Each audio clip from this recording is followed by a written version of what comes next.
সংবাদ সবাইকে স্বাগত জানাচ্ছি। আমি ফিরোজ তোহা। শুরুতেই সংবাদ শিরোনাম জানিয়ে দেব এই মুহূর্তে হাতে পাওয়া সর্বশেষ গুরুত্বপূর্ণ আপডেট বাংলা সংবাদ। শুরুতেই থাকছে হাদির হত্যাকারীদের ধরতে ৫৫ লাখ টাকার পুরস্কার ঘোষণা মার্কিন শিখ সংগঠনের। ইনকিলাব মঞ্চের মুখপাত্র শহীদ শরীফ ওসমান হাদির হত্যাকারীদের ধরতে ৫৫ লাখ টাকার পুরস্কার ঘোষণা করেছে শিখ ধর্মাবলম্বীদের যুক্তরাষ্ট্রভিত্তিক সংগঠন শিখস ফর জাস্টিস। এবারে জানাবো, আসুন দেশটাকে নতুন করে গড়ে তুলি। বাংলাদেশ জাতীয়তাবাদী দলের ভারপ্রাপ্ত চেয়ারম্যান তারেক রহমান নেতাকর্মীদের উদ্দেশ্যে বলেছেন, যার যতটুকু অবস্থান আছে আসুন দেশটাকে নতুন করে তোলার চেষ্টা করি। জানাবো, খালেদা জিয়ার পক্ষে মনোনয়নপত্র দাখিল, স্বাক্ষরের জায়গায় আঙুলের ছাপ। বগুড়ার গাবতলী এবং শাহজাহানপুর উপজেলা নিয়ে গঠিত বগুড়ার ৭ আসনে বিএনপি চেয়ারপারসন খালেদা জিয়ার পক্ষে মনোনয়নপত্র দাখিল করা হয়েছে। এদিকে বাবার লাশ দাফনে সন্তানদের বাধা। লক্ষ্মীপুরের কমলনগরে সম্পত্তির জন্য বাবার লাশ দাফনে বাধা দিয়েছে আগের পরিবারের সন্তানেরা। এ ঘটনায় তোপের মুখে লাশ রেখে পালিয়ে যায় পরের পরিবারের ছেলে সোহেল। কোনো আপোষ নয়, আমরা নতুন করে শুরু করব মাহফুজ। ত্রয়োদশ জাতীয় সংসদ নির্বাচনে অংশ না নেওয়ার কথা আগেই জানিয়েছিলেন জুলাই গণ অভ্যুত্থানের সম্মুখসারী নেতা ও অন্তর্বর্তী সরকারের সাবেক তথ্য উপদেষ্টা মাহফুজ আলম। তিনি এবার নতুন করে রাজনৈতিক সমাধানের দিকে এগিয়ে যাবার ঘোষণা দিয়েছেন। জানিয়ে দেব, দেশে একটি ব্যতিক্রমধর্মী নির্বাচন আয়োজিত হচ্ছে ডাক্তার তাহের। এবং সর্বশেষ জানাবো আন্তর্জাতিক সংবাদ। ফিলিস্তিনিদের কি সোমালিল্যান্ডে পাঠাবে ইসরায়েল? চলতি বছরের মার্চে একটি বিশেষ প্রতিবেদন প্রকাশ করেছিল মার্কিন বার্তা সংস্থা এপি, যেখানে যুক্তরাষ্ট্র এবং ইসরায়েলের কর্মকর্তাদের বরাত দিয়ে বলা হয়েছিল গাজা উপত্যকা থেকে বাস্তুচ্যুত ফিলিস্তিনিদের হস্তান্তরের জন্য পূর্ব আফ্রিকার ৩টি দেশের সঙ্গে যোগাযোগ করা হচ্ছে। এতক্ষণ শুনছিলেন সংবাদ শিরোনাম, এবার বিস্তারিত। প্রিয় দর্শক, আপনি যদি এই চ্যানেলে নতুন হয়ে থাকেন, ভিডিওটি দেখতে দেখতে চ্যানেলটি সাবস্ক্রাইব করে আমাদের সঙ্গে থাকুন। আর এই ভিডিও সম্পর্কে আপনি আপনার মূল্যবান মতামতটি কমেন্ট বক্সে জানিয়ে দিন ভিডিওটি কোন জেলা থেকে দেখছেন। হাদির হত্যাকারীদের ধরতে ৫০ লাখ টাকার পুরস্কার ঘোষণা মার্কিন শিখ সংগঠনের। ইনকিলাব মঞ্চের মুখপাত্র শহীদ শরীফ ওসমান হাদির হত্যাকারীদের ধরতে ৫৫ লাখ টাকার পুরস্কার ঘোষণা করেছে শিখ ধর্মাবলম্বীদের যুক্তরাষ্ট্রভিত্তিক সংগঠন শিখস ফর জাস্টিস। সোমবার সামাজিক যোগাযোগ মাধ্যমে এক্সে এক বার্তায় এ ঘোষণা দেয় সংগঠনটি। বিবৃতিতে বলা হয়, ঢাকা মহানগর পুলিশের প্রদত্ত বক্তব্য অনুযায়ী হাদি হত্যাকাণ্ডের সাথে জড়িত ব্যক্তিরা ভারতে পালিয়ে গেছে। এই প্রেক্ষাপটে হত্যাকারীদের বর্তমান অবস্থান, গ্রেপ্তার ও প্রত্যাপরণে সহায়ক যে কোনো বিশ্বাসযোগ্য তথ্য প্রদান করলে ঘোষিত পুরস্কার দেওয়া হবে। সংগঠনটির জেনারেল কাউন্সিলের গুরুপদবন্ত সিং পান্নুন বলেন, ওসমান হাদির হত্যাকাণ্ড ভারত সরকারের নির্দেশে সংগঠিত হয়েছে। এটি সীমান্ত পেরিয়ে পরিচালিত ভারতীয় সন্ত্রাসী কার্যক্রমের অংশ, যা কানাডায় শিখ নেতা হরদীপ সিং নিজ্জর হত্যাকাণ্ডের সাথে মিল রয়েছে। আসুন দেশটাকে নতুন করে গড়ে তুলি। তারেক রহমান। বাংলাদেশ জাতীয়তাবাদী দলের ভারপ্রাপ্ত চেয়ারম্যান তারেক রহমান নেতাকর্মীদের উদ্দেশ্যে বলেছেন, যার যতটুকু অবস্থান আছে আসুন দেশটাকে নতুন করে গড়ে তোলার চেষ্টা করি। তিনি বলেন, যার পক্ষে যতটুকু সম্ভব আমরা সচেষ্ট হই। কোথাও যদি রাস্তায় এক টুকরো কাগজ পড়ে থাকে, ময়লা হয়ে থাকে, তা আমরা সরিয়ে দেব। এভাবে ছোট ছোট কাজের মাধ্যমে আসুন আমরা দেশটাকে নতুন করে গড়ে তুলি।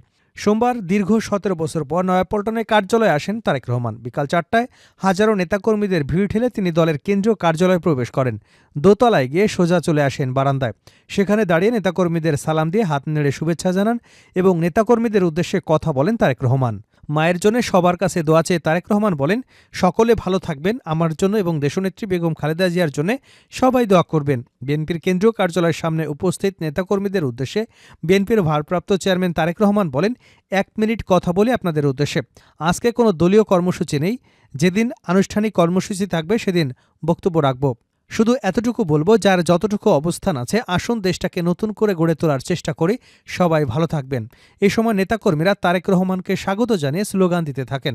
তারেক রহমান বীরের বেশে আসছে ফিরে বাংলাদেশে, তারেক রহমানের আগমন শুভেচ্ছার স্বাগতম। তারেক রহমান এসেছে, রাজপথ হাসছে, বাংলাদেশের প্রাণ তারেক রহমান। এর আগে বেলা ৩টায় তারেক রহমান গুলশান অ্যাভিনিউর বাসভবন থেকে দলীয় কেন্দ্রীয় কার্যালয়ে উদ্দেশ্যে রওনা দেন। বিএনপির কেন্দ্রীয় কার্যালয়ে তারেক রহমান বিকাল ৪টায় এসে পৌঁছলে দলের সিনিয়র যুগ্ম মহাসচিব অ্যাডভোকেট রুহুল কবির রিজভী, কোষাধ্যক্ষ এম রশিদুর রহমান মিল্লাত ফুল দিয়ে ভারপ্রাপ্ত চেয়ারম্যানকে সংবর্ধনা জানান। খালেদা জিয়ার পক্ষে মনোনয়নপত্র দাখিল, স্বাক্ষরের জায়গায় আঙুলের ছাপ। বগুড়ার গাবতলী এবং শাহজাহানপুর উপজেলা নিয়ে গঠিত বগুড়া ৭ আসনে বিএনপি চেয়ারপারসন বেগম খালেদা জিয়ার পক্ষে মনোনয়নপত্র দাখিল করা হয়েছে। আজ সোমবার বেলা ৩টার দিকে দলীয় প্রধানের উপদেষ্টা হেলালুজ্জামান তালুকদারের নেতৃত্বে বগুড়ার জেলা প্রশাসক ও রিটার্নিং কর্মকর্তা তৌফিকুর রহমানের কাছে এই মনোনয়নপত্র দাখিল করা হয়। তবে খালেদা জিয়ার অসুস্থতার কারণে মনোনয়নপত্রে তার স্বাক্ষরের বদলে আঙুলের ছাপ নেওয়া হয়েছে। বিএনপির চেয়ারপারসনের পক্ষে মনোনয়নপত্র দাখিলের সময় অন্যদের মধ্যে উপস্থিত ছিলেন শাহজাহানপুর উপজেলা বিএনপির সভাপতি এনামুল হক, গাবতলী উপজেলা বিএনপির সাধারণ সম্পাদক এনামুল হক এবং গাবতলী পৌর বিএনপির সভাপতি সাইফুল ইসলাম প্রমুখ। মনোনয়নপত্র দাখিলের পর উপস্থিত সাংবাদিকদের বিএনপি চেয়ারপারসনের উপদেষ্টা হেলালুজ্জামান তালুকদার বলেন, বিএনপি চেয়ারপারসন খালেদা জিয়া খুবই অসুস্থ। তিনি ইশারা ইঙ্গিতে যোগাযোগ করছেন। মনোনয়নপত্রে খালেদা জিয়া স্বাক্ষরের বদলে তার আঙুলের ছাপ দিয়েছেন। বগুড়ার গাবতলীতে বিএনপির প্রতিষ্ঠাতা ও সাবেক রাষ্ট্রপতি জিয়াউর রহমানের বাড়ি। ১৯৯১ সালের জাতীয় সংসদ নির্বাচনে তার স্ত্রী বেগম খালেদা জিয়া প্রথমবারের মতো বগুড়া ৭ আসনে বিএনপির প্রার্থী হয়ে জয়ী হন। তবে জয়ের পর প্রতিবারই খালেদা জিয়া আসনটি ছেড়ে দিলে উপনির্বাচন হয়। ৩টি উপনির্বাচনে বিজয়ী হন খালেদা জিয়ার উপদেষ্টা হেলালুজ্জামান তালুকদার। ২০০৮ সালের উপনির্বাচনে দলের স্থায়ী কমিটির প্রয়াত সদস্য মওদুদ আহমেদ জয়ী হন। বাবার লাশ দাফনে সন্তানদের বাধা। লক্ষ্মীপুরের কলমনগরে সম্পত্তির জন্য বাবার লাশ দাফনে বাধা দিয়েছেন আগের পরিবারের সন্তানরা। এ ঘটনায় তোপের মুখে লাশ রেখে পালিয়ে যায় পরের পরিবারের ছেলে সোহেল। সোমবার দুপুরে উপজেলার চর লরেন্স ইউনিয়ন ৯ নম্বর ওয়ার্ডে মৃত রুহুল আমিনের বাড়িতে ঘটনা ঘটে। জানা যায় সোমবার ভোরে চর লরেন্স ইউনিয়নের রুহুল আমিন দীর্ঘদিন অসুস্থতার পর মৃত্যুবরণ করেন। মৃত রুহুল আমিন ২ বিয়ে করেন। আগের স্ত্রী বিবি হনুফাকে রেখে পরে রিজিয়াকে বিয়ের পর থেকে আগের স্ত্রী এবং ওই পরিবারের সন্তানদের কোনো খোঁজ নেয়নি রুহুল আমিন। এর মধ্যে রুহুল আমিনের মালিকানায় প্রায় ৬ একর সম্পত্তি রিজিয়ার সন্তানদের নিয়ে ভোগ করতে থাকে। এরপর সব সম্পত্তি পরের সংসারে রিজিয়ার ছেলে সোহেল বিভিন্ন কৌশলে নিজের জিম্মায় নিয়ে যায়। রুহুল আমিনের মৃত্যুর খবর শুনে প্রথম সংসারের সন্তান মোফাসেরা বেগম, নাসিমা আক্তার শরীফ সহ সবাই বাবার সম্পত্তির হিসাব চাইলে অভিযুক্ত সোহেল সবাইকে হুমকি ধমকি দিয়ে তাড়িয়ে দেবার চেষ্টা করে। বাবার রেখে যাওয়া সব সম্পত্তির হিসাব চাইলে তিনি কোনো সম্পত্তি দিতে পারবেন না বলে জানান। এক পর্যায়ে বাবার লাশ উঠানে রেখে পালিয়ে যান সোহেল। অভিযুক্ত সোহেল বলেন, আমার বাবা কোনো সম্পত্তি আমার কাছে নেই। কমলনগর থানার ভারপ্রাপ্ত কর্মকর্তা ফরিদুল ইসলাম বলেন, এ ঘটনায় একটি অভিযোগ শুনেছি। আগে মৃত ব্যক্তির দাফন সম্পন্ন করার জন্য পরামর্শ দেওয়া হয়েছে। ফিলিস্তিনিদের কি সোমালিল্যান্ডে পাঠাবে ইসরায়েল?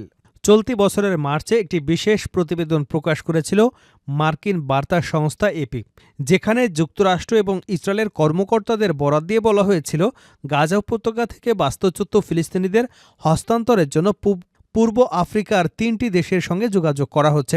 সম্ভাব্য ওই ৩টি দেশের নাম হিসেবে প্রতিবেদনে বলা হয়েছিল সুদান, সোমালিয়া এবং সোমালিয়ার বিচ্ছিন্নতাবাদী অঞ্চল সোমালিল্যান্ডের কথা। গত শুক্রবার ইসরায়েল সোমালিল্যান্ডকে স্বাধীন এবং সার্বভৌম রাষ্ট্রের স্বীকৃতি দিয়েছে। এরপর থেকেই বাস্তুচ্যুত ফিলিস্তিনিদের সোমালিল্যান্ডে হস্তান্তরের সন্দেহ তীব্র হচ্ছে। ইসরায়েলি প্রথম দেশ যারা সোমালিল্যান্ডকে স্বীকৃতি দিয়েছে। এমন পদক্ষেপ খালি চোখে সাধারণ মনে হলেও এর ভূরাজনৈতিক প্রভাব বেশ গভীরে। সোমালিল্যান্ডের নিকটবর্তী দেশ ইয়েমেন, যেখানে ঘাঁটি ইরান সমর্থিত হুতি বিদ্রোহীদের, যারা প্রায় গাজায় আগ্রাসনের প্রতিবাদ জানাতে লোহিত সাগরে জাহাজ হামলা চালায়। এবার ইউরোপ এবং এশিয়ার সঙ্গে মধ্যপ্রাচ্যের সামুদ্রিক যোগাযোগের অন্যতম পথ লোহিত সাগর এবং এডেন উপসাগর।